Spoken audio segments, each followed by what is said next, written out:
Pregúntale al Pastor es un podcast grabado en vivo desde El Salvador y transmitido por Radio Progreso 90.5. Aquí el Pastor David Aguilar responde a las preguntas de la audiencia en vivo y con Biblia en mano. Si tienes preguntas de la Biblia o de la vida, escúchanos. Continuamos con más de Alto Voltaje y hoy lunes usted sabe muy bien que es el momento indicado para todas las preguntas y razonamientos que usted no ha podido comprender o terminar de digerir durante la semana, porque el lunes es de Pregúntale al Pastor y ya está por acá con nosotros nuestro amigo el Pastor David Aguilar. ¡Eso! Buenos días, Pastor. ¿Qué tal? ¿Cómo está? Muy contento de reiniciar semana, de entrarle a este mes que ya vamos por la mitad otra vez. Súper increíble.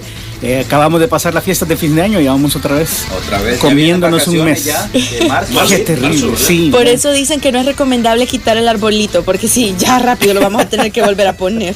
Sí, más que cuesta un montón ponerlo. Eso es muy cierto. Pero ya estamos acá listos para recibir sus preguntas, sus cuestionamientos y que el Pastor David les dé esa respuesta. ¿Qué se acuerda de su primer día de clases, Pastor? ¿Hay algo que lo haya marcado? Usted no se ve malilla, Pastor. Una sensación de soledad. ¿De soledad? No sé, pero sentí como que te han dejado tus papás. Sí. Ay.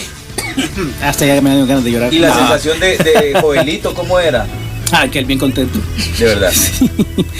No sé, él ha sido extraño. Nosotros creímos que él se iba a cohibir. Sí, pero no, para nada. Lo que pasa es que vio a su mamá llorando, entonces se puso un poquito más al principio, pero después disfrutó su primer día. Vio a su mamá llorando. Sí. Ay, no. Es que eso la verdad que es un momento bien bonito, vean. Sí, es parte de crecer. Tranquilo, amigo, ya pronto. Ya. Estefanía todavía se acuerda cuando fue a su primer día de clase hace un poquito. Del kinder. Mira, sí, yo no me les acuerdo. he contado, pero en lo que estuvo el programa, el reto de hoy, todo el desayuno, toda esa media hora yo lo estuve escuchando sobre todo lo que ella hacía antes en su escuela. Vi fotos, vi en su colegio, vi fotos, vi videos, anécdotas de murales, todo. Si me hubiera dicho, te hubiera escrito, Daniel, tráeme café. Y vos, mi amigo me llama. No, pero yo lo escuché.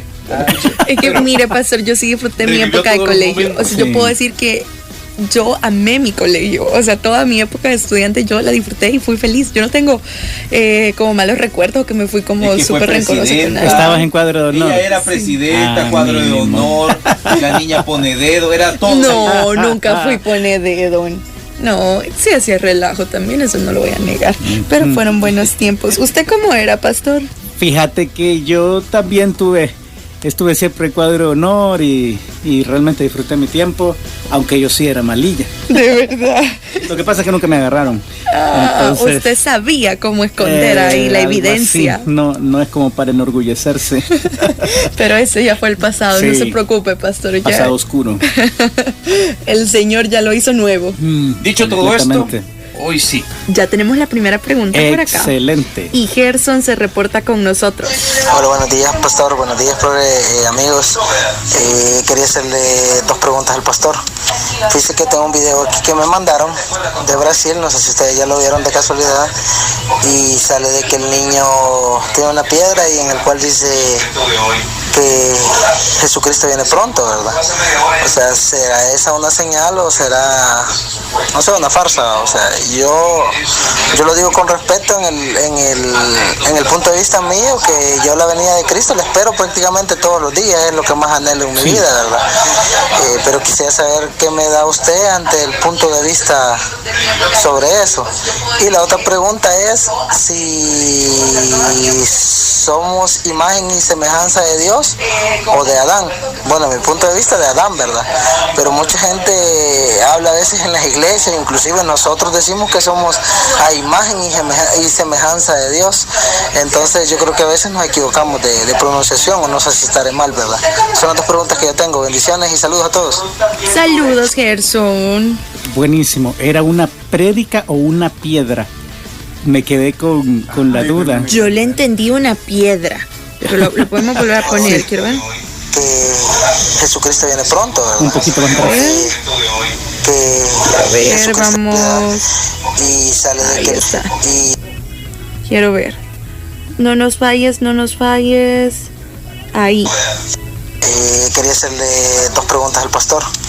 Dice que tengo un video aquí que me mandaron de Brasil, no sé si ustedes ya lo vieron de casualidad, y sale de que el niño tiene una piedra y en el cual dice... Una piedra. Un niño tiene una piedra, ok. En la cual dice... que Jesucristo viene pronto, ¿verdad? Sí. O sea, ¿será esa una señal o será, no sé, una farsa? O sea, Ahí está. Yo lo digo con... Okay. Ignoro el contenido del video, tengo que decir, no sé si ustedes habrán visto algo. No. Algo como eso. No he visto ese video realmente, pero se lo podemos buscar en este momento. Sí, bueno, independientemente de lo que suceda, si están, ¿cómo decirte? Están representando un hecho milagroso o si fuera una farsa.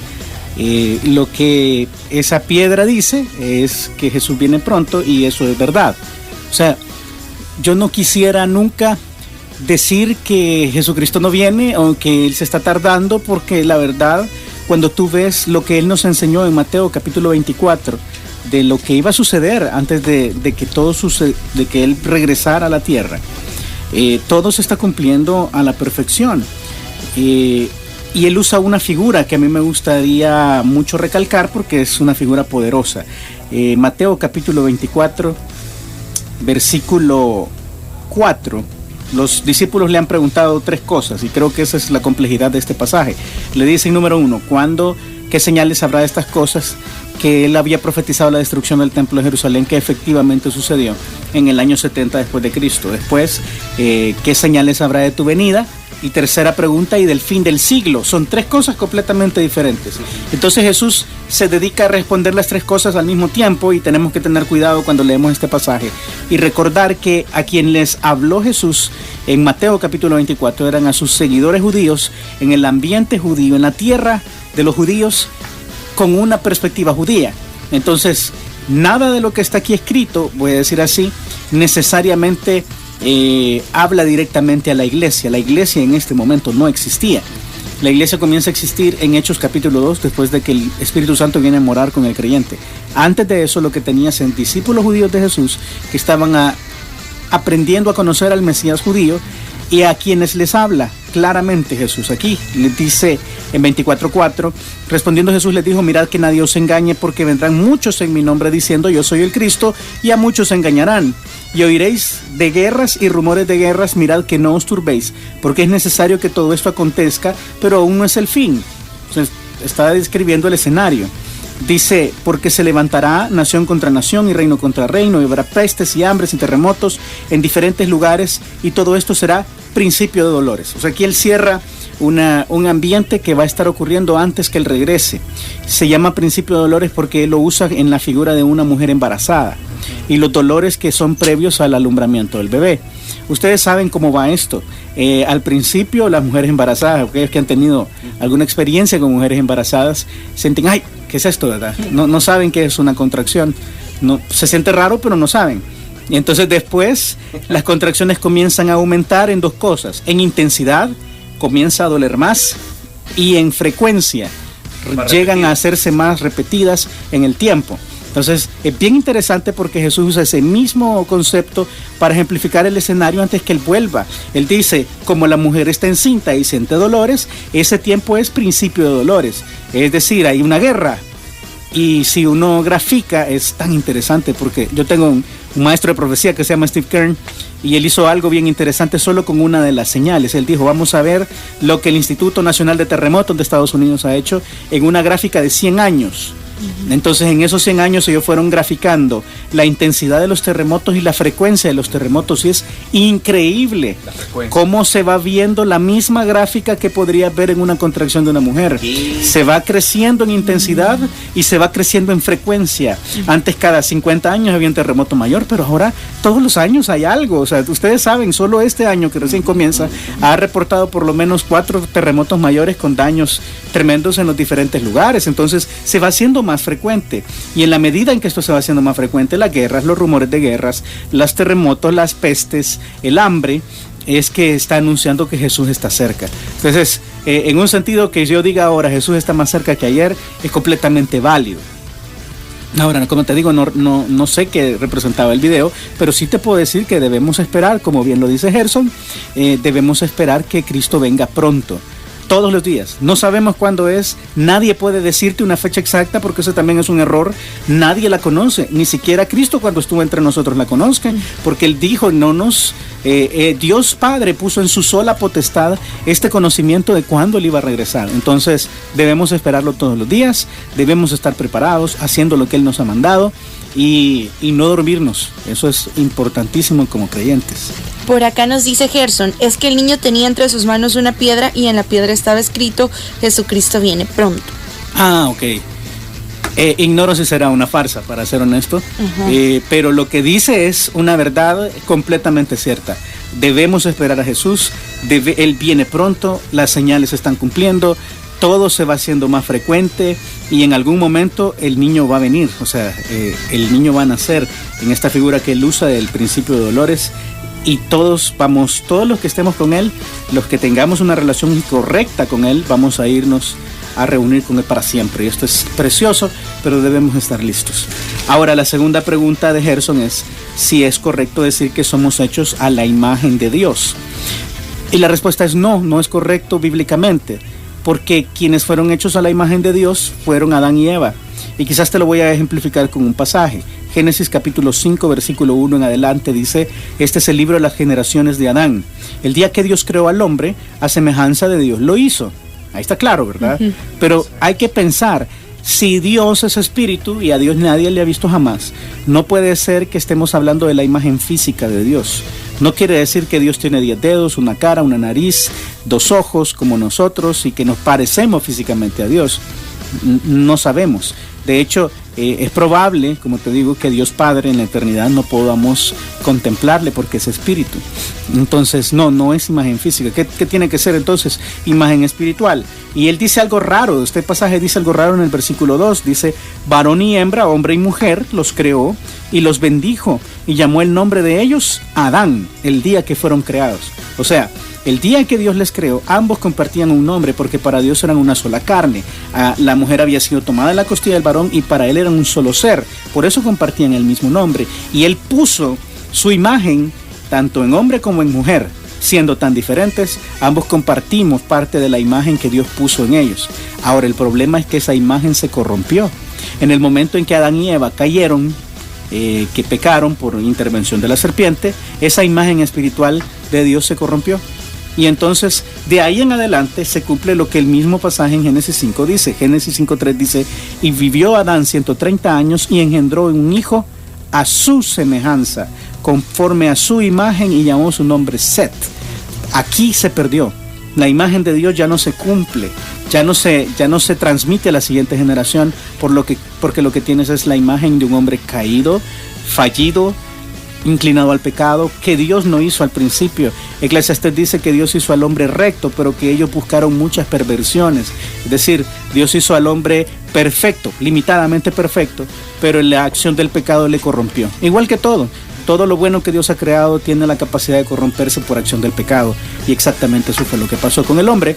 Así es que ahorita nosotros no tenemos la imagen de Dios, a menos que tengamos una relación correcta con Él. Si Jesús es tu Señor, si Él ha sido tu Salvador, entonces sí estás predestinado. Ahora, esta es predestinación verdadera, a ser hecho conforme a la imagen de su Hijo. Es decir, que todo aquel que tiene a Cristo en su corazón tiene un destino, y el destino es ser como Jesús, retornar a esa imagen que Dios había dejado en un principio en el hombre y que cayó por acción del pecado. Pero al ser limpio con la sangre de Cristo, entonces estamos predestinados. Nuestro destino final es ser como Jesús en la eternidad.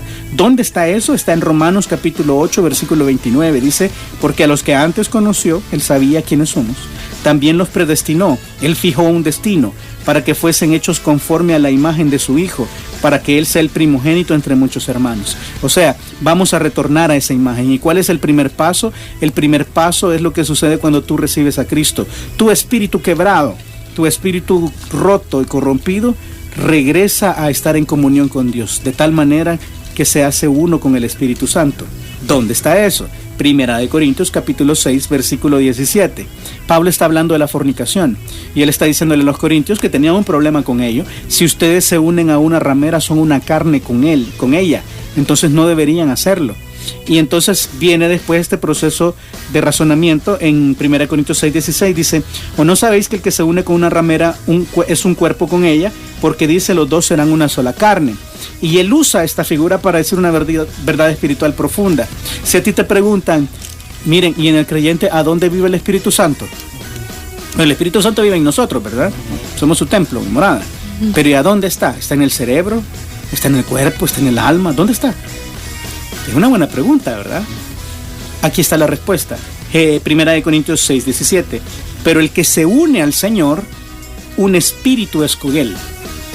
O sea, así como si tú te unís con una ramera, que es un ejemplo bien vívido, bien crudo, sos una carne con ella. Si te unís al Señor, su espíritu es tu espíritu.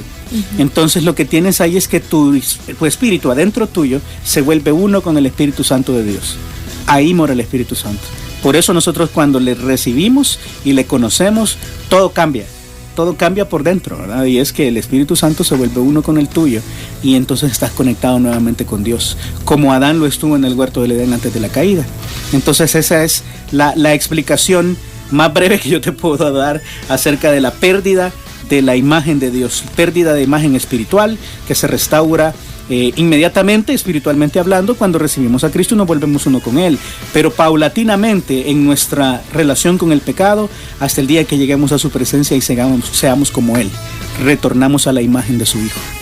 Ahí está la respuesta a tu pregunta, amigo Gerson. Pastor, hoy tenemos varias voice note por acá y están bastante larguitas. Okay. Así que vamos a escuchar también algunas fuera del aire, pero vamos a irnos en este momento a una pequeñísima pausa. Ya regresamos con más de Pregúntale al Pastor. Continuamos con más de Pregúntale al Pastor y tenemos por acá muchas preguntas, Pastor, y estamos en este momento dispuestos a ponerlas. ¿Qué onda, Omar? Hola, buenos días, Pastor, bendiciones. Yo tenía una consulta sobre Apocalipsis 4:5, donde dice que frente al trono habían 7 lámparas ardiendo que representaban los 7 espíritus de Dios. ¿A qué se refiere con los 7 espíritus de Dios? ¿O qué representa más bien? Buenísima pregunta. Ahí está. Excelente. ¿Vamos a ir la otra o vamos directo? Como usted quiera, Pastor. Ok. Respondemos con un pasaje. Cuando habla de las 7 lámparas que representan los 7 espíritus de Dios, es una referencia directa a Isaías capítulo 11, versículo 2, que nos habla de todas las, si uno los quiere llamar así, las manifestaciones del Espíritu de Dios, y son 7 si tú las cuentas. Entonces, si tú te fijas en el 11.1, Isaías 11.1 dice: saldrá una vara del tronco de Isaí, un vástago retoñará de sus raíces, está hablando de Jesús, y reposará sobre él el Espíritu de Jehová. Entonces, número 1, Espíritu de sabiduría y de inteligencia. Número 2, Espíritu de consejo. 3, y de poder. 4, Espíritu de conocimiento. 5, y de temor de Jehová. 6, y Espíritu de Jehová, que es el principio, ¿verdad? 7. Son 7 formas en que el Espíritu se manifiesta. Es el Espíritu de Jehová, es el Espíritu de sabiduría, es el Espíritu de inteligencia, es el Espíritu de consejo, es el Espíritu de poder, el Espíritu de conocimiento y Espíritu de temor de Jehová. Si ustedes se fijan, no está hablando que sean 7 diferentes espíritus, es que nos sirve para 7 cosas, si uno quiere decirlo de esta manera: para sentir la presencia espiritual plena de Dios, o sea, el Espíritu de Jehová, para ser sabio y tomar decisiones correctas conforme a la verdad, Espíritu de sabiduría, para poder resolver nuestros problemas día a día y tener luz para hacer decisiones inteligentes, Espíritu de inteligencia, Espíritu de consejo, para poder dar a otros la opinión de Dios, conectados con su Espíritu, Espíritu de poder, obviamente para tener poder espiritual, y este poder se derrama, dice Pablo, en el denuedo con el que nosotros podamos predicar la palabra de Dios, porque el Espíritu de poder se manifiesta a través del Evangelio, y el Evangelio es poder de Dios. Entonces así funciona, espíritu de poder, espíritu de conocimiento para que nos pueda enseñar todas las cosas, como dice Primera de Juan, la unción que nosotros tenemos de Él nos enseña todas las cosas. Entonces es espíritu que abre nuestro conocimiento, y espíritu finalmente de temor de Jehová, porque es el espíritu que nos convence de pecado, de justicia y de juicio. Es el que nos enseña que hay un Dios santo que nosotros no alcanzamos a comprender y que tampoco alcanzamos a imitar completamente, y debemos temerle. Así de sencillo.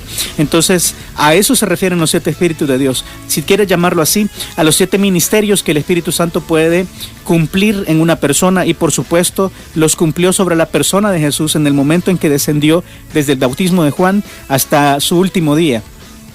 Cada una de las facetas de Dios fue representada en este espíritu, en estas 7 manifestaciones o 7 ministerios que tiene el Espíritu Santo. Así que esa es la respuesta para Apocalipsis 4:5. Vamos con la siguiente pregunta de una chica que siempre está muy pendiente por acá.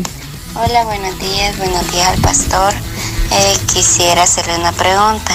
En San Lucas 24, del 36 en adelante, donde está que Jesús se le aparece a los discípulos, habla de que Jesús se les apareció a los discípulos, ¿verdad? Entonces él dice que en el espíritu, se le apareció en el espíritu y le pidió de comer. Y mi duda es que si Jesús comió así en espíritu, o quisiera entender toda esa parte. Ok, ahí está la pregunta de Carito, pastor.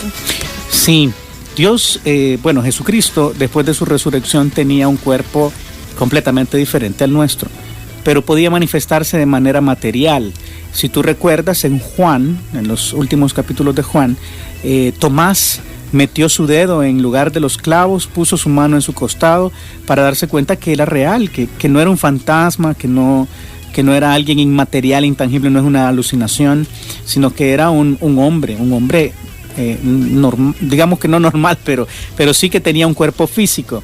Entonces, cuando la Biblia dice que él comió delante de sus discípulos, lo que tienes ahí es que comió, literalmente comió.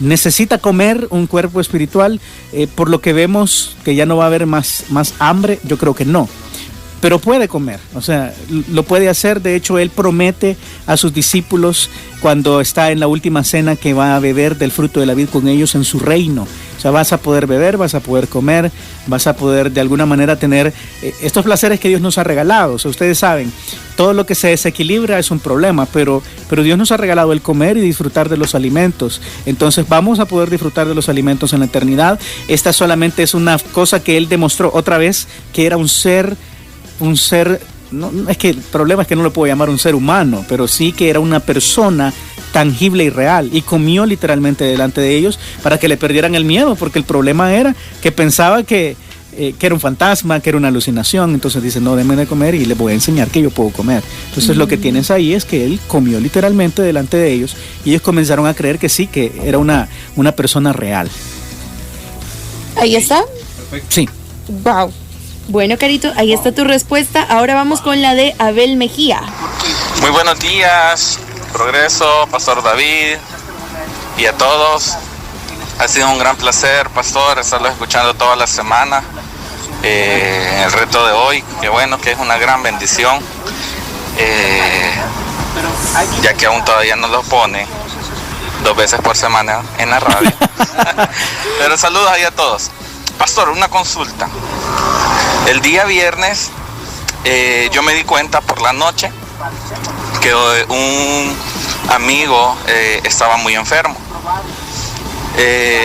Literalmente cuando me dijeron eso, que él estaba enfermo, yo pude sentir en mí como una voz, no sé, como algo que me decía que tenía que ir a ver ese mismo momento.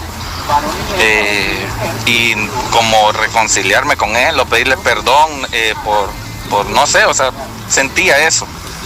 Pasó por motivos de mi trabajo, no pude ir, y ocupaciones de la familia.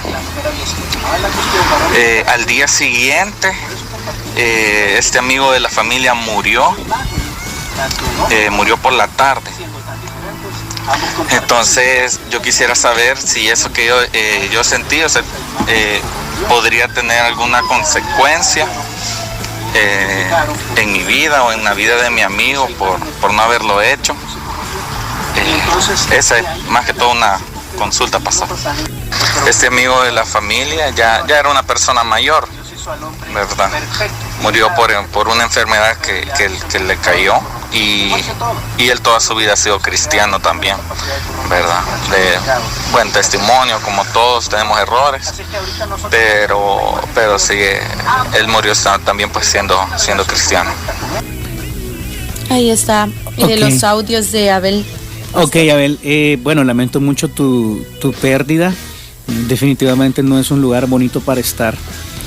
Yo te puedo hablar de consecuencias eternas, porque tú estás preguntando si esto tiene algún tipo de consecuencia para ti o para tu amigo. La respuesta es, si él tenía una relación correcta con Cristo, nada de lo que es creado, estoy parafraseando obviamente, Romanos capítulo 8, 38 y 39, nada de lo que es creado puede separarlo jamás del amor de Cristo. Juan 11, 27, Juan 10, 27 en adelante dice que somos ovejas de Jesús, Él nos da vida eterna y estamos en sus manos y nadie nos va a arrebatar, nadie nos va a sacar de sus manos, jamás. Entonces, si Él murió en Cristo, si Él realmente conoció a Jesús, no hay ningún tipo de consecuencia eterna para ello. ¿Qué sucedió contigo? Si Dios te habló a través de este sueño, si no me equivoco, eso fue lo que dijiste, que necesitabas ir a verlo y no lo obedeciste, fue una oportunidad perdida para estar una última vez con tu amigo, pero lejos de eso, yo creo que no hay más que te pueda reprochar. Diferente sería que tú me dijeras, yo vi en la Biblia que esta era mi obligación y lo ignoré. Entonces hay algo escrito que da testimonio ahí. Probablemente lo que tienes que hacer ahí es pedir perdón por ese pecado y seguir adelante con la vida. Pero no hay ningún tipo de consecuencia eterna para aquellos que estamos en Cristo. O sea, tu salvación no está en juego, creo que tu comunión con Dios tampoco. Sin embargo, es importante que si tú sientes que cometiste un error, que si tú sentiste que la voz de Dios te estaba llevando a hacer algo y no lo hiciste, siempre hay cualquier tipo de cantidad de oportunidades para que tú puedas venir delante de Él y pedir perdón. Es lo que nos queda en estos momentos y seguramente vas a volver a ver a tu amigo en la presencia de Dios y van a poder platicar de todo aquello que no platicaron en esta oportunidad. Simplemente es una oportunidad perdida y yo te quiero dar ánimo, no te sientas mal por esto, tampoco sientas que algo quedó vacío ahí.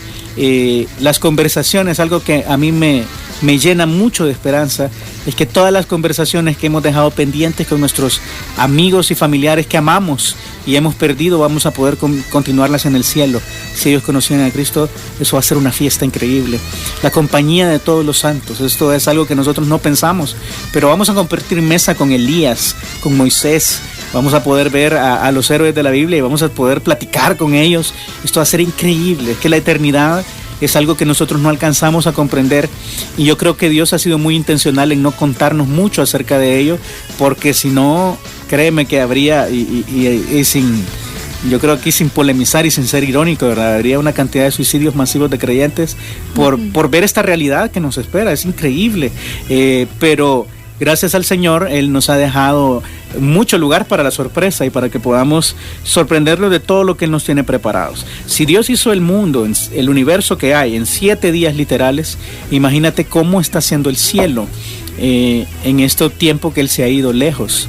Debe de ser increíble, debe de ser. Y Pablo en espíritu, no sabe, o en visión, vio el tercer cielo y dice que vio cosas que al hombre le es imposible expresar.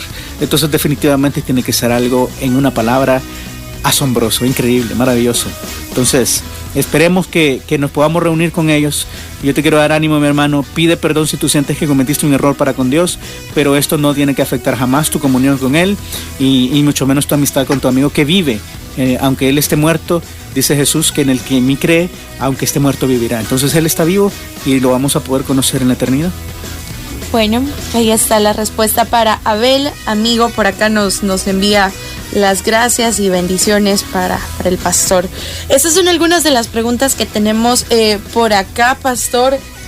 También comentar que fuera del aire estábamos escuchando una pregunta del hermano Juan que estaba bastante larguita y por eso quisimos escucharla fuera del aire. Uh-huh. Y bueno, ya puede dar su respuesta o comentario, pastor. Okay. En resumen a la pregunta del hermano Juan. En resumen, el hermano Juan nos preguntaba acerca del criterio que hay para poder decir que la música secular, entre comillas, o música del mundo, es un área gris o no.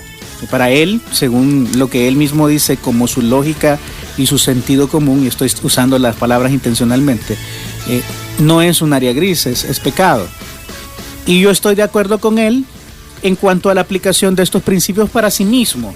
O sea, una de las cosas que uno no debe hacer jamás como creyente es actuar en contra de tu conciencia, porque si actúas en contra de su conciencia, estás pecando porque estás dudando de lo que está pasando en tu vida en general. Entonces no es bueno actuar en contra de nuestra conciencia jamás. Pero una de las cosas que debemos entender es que el último criterio o la base para que nosotros podamos decir que algo es pecado o no es pecado es la palabra de Dios. Fuera de lo que la palabra de Dios establece, nosotros podemos tener criterios propios y podemos tener nuestra propia posición acerca de aquello a lo que Dios nos ha llamado a hacer. Y no debemos traicionar esta posición. Pero no podemos aplicar este principio a todas las personas. No se puede. No debemos actuar en contra de nuestra conciencia. Si algo te dice a ti que es pecado, debes estar plenamente convencido que así es y no practicarlo. Pero si la Biblia no lo dice, y yo te he dicho anteriormente en este programa que la Biblia no hace una diferencia entre música secular y música cristiana. No sabemos cómo sonaban los salmos, no tenemos ninguna idea de cómo era el proceso musical que seguían, no tenemos idea de ritmos, sabemos lo que decían los salmos. Yo creo que es importante tener claro que las letras Dios nos las dejó como un modelo de cómo debemos alabar. Entonces los salmos deben de ser en un sentido un reflejo, un espejo para que nosotros alabemos plenamente al Señor, porque es el himnario de los judíos. Pero música, en cuanto a música, no nos ha dejado nada. Tampoco dice que oír música que no alabe a Dios sea pecado. Entonces no puedo llamarle pecado libremente. Si para ti es pecado, uno debe vivir la vida de acuerdo a sus propios principios y a su conciencia. Jamás debemos actuar en contra de nuestra conciencia, porque lo que duda y el que duda le es pecado. Si tú estás plenamente convencido que la música que escuchas no te aleja de las razones de sabiduría, que es otro de los criterios que uno tiene que tener. O sea, es decir, en Proverbios dice: cesa, hijo mío, de oír las razones que te alejan de las razones de sabiduría. O sea, tenemos que pensar constantemente que sin la música, que es filosofía, ese es el problema de la música, que a veces la música imparte, comparte, transmite, contagia de filosofía. ¿Cómo así? Bueno, si tú escuchas cierto tipo de música que está relacionada con un estilo de vida X, seguramente vas a escuchar mucho de esto. Habla de hip hop. El hip hop, tú sabes, ahora ha sido utilizado para música de banda, de bandas criminales en Estados Unidos, y habla de eso. O sea, es una cultura. Si escuchas ese tipo de música, entonces estás aceptando y entrando a esta subcultura, y en tu cerebro están entrando un montón de filosofías, de verdades que realmente te alejan de Cristo. Y si te alejan de la verdad de Jesús, entonces esa música es dañina para ti. Pero si tú sientes que esto no hace ningún efecto en ti, que la música no hace ningún efecto en ti, yo voy a poner un signo de interrogación al final de cada uno, ¿verdad? ¿Será que la música no hace efecto en ti? Yo creo que es difícil decir que no. Pero tú tienes que tener plena conciencia de lo que estás haciendo. Yo no la puedo llamar pecado, pero lo que a veces la música dice es pecado, porque blasfema en contra de Dios. Porque, dime, te impulsa a hacer a uno también. Te impulsa a hacer cosas que no son correctas. Tú sabes, ve a algunas relaciones que son realmente prohibidas por la palabra de Dios como normales y las promueve. Entonces ahí ya podemos hablar de pecado, porque la letra y la filosofía que está transmitiendo es incorrecta. Ahí es donde uno tiene que usar mucho su criterio. Pero yo no puedo decir que toda la música secular es del diablo y es pecado, porque la Biblia no lo dice. Pero sí debo usar mi mente. O sea, lo que el hermano Juan dice en parte es cierto. Realmente no hay áreas grises. Si nosotros aplicamos nuestro criterio bíblico, podemos darnos cuenta que a veces lo que creemos que no es pecado, porque la Biblia no lo llama pecado, te lleva a pecar. Te lleva a pecar. Te lleva a desobedecer a tus padres, te lleva a tener conceptos erróneos en cuanto a la palabra de Dios. Entonces todo lo que te lleva ahí es pecado. no hay mucho a donde perderse, pero debemos ser honestos con nosotros mismos, y esto se rebalsa de una relación correcta con el Señor. Lo que yo no puedo jamás es señalar al hermano que está haciendo algo que yo creo que es pecado, pero la Biblia no lo dice. No lo puedo señalar y le puedo decir, estás pecando. No estamos aquí en este mundo para señalar al criado ajeno. Eso es lo que dice Romanos capítulo 14. 14.5 dice, 14.4 dice, ¿tú quién eres que juzgas al criado ajeno? Estamos hablando de nuestros consiervos. No somos nadie para juzgarlo, eso es lo que está diciendo.